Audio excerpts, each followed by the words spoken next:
In a kingdom far away, there lived a princess known for her beauty, grace, and kindness. Yet, despite the admiration of many suitors, she was plagued by a deep loneliness that no title, no riches could cure. For the princess longed not for a marriage bound by royal duties or expectations, but for a love that was genuine. A love that would see her for who she truly was, not just a crown and a kingdom. One evening, as she gazed out from her palace window, a thought formed in her mind.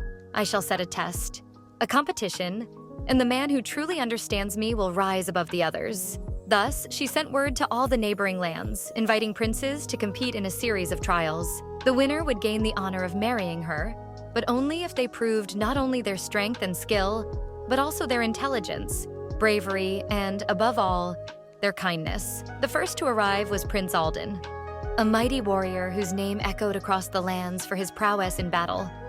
He was tall and strong, his sword always gleaming, his armor polished to perfection. He approached each trial with an arrogance that came from a lifetime of victories.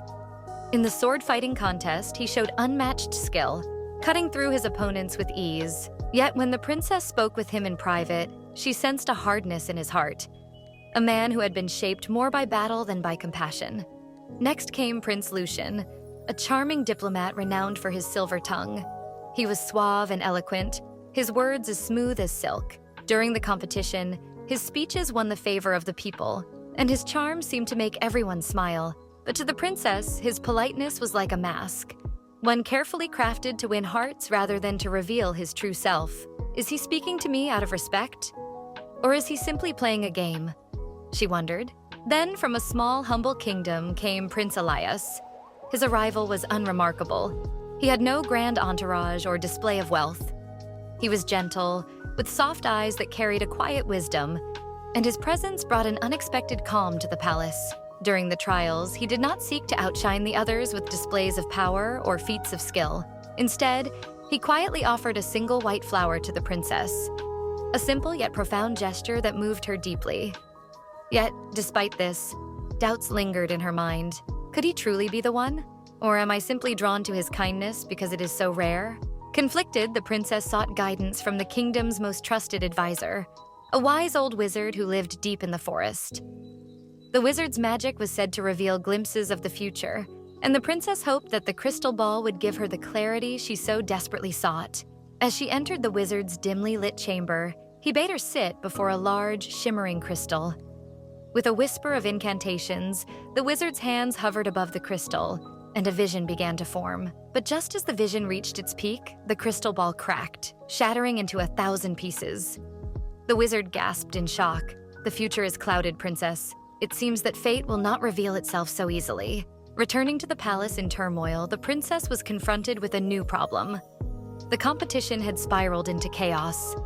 Prince Alden boasted of his victories, claiming that his strength made him the only worthy match.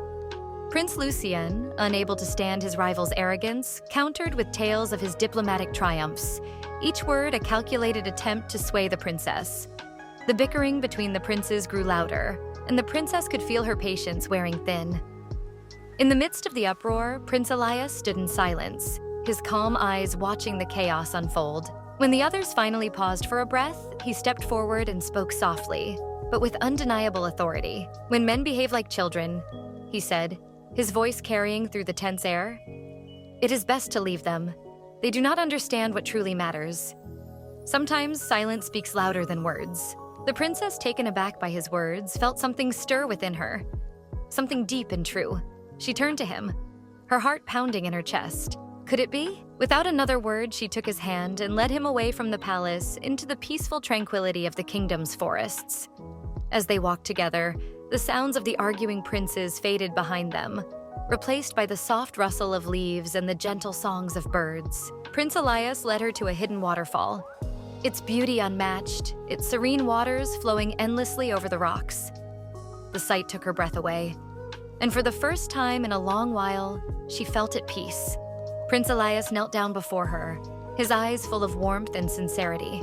"Your Highness," he said with a humble smile, "I may not have riches or titles to offer you, but I can promise you a life full of kindness, respect, and love. Will you marry me?" The princess, overwhelmed by the depth of his heart, knew without hesitation that this was the love she had been searching for.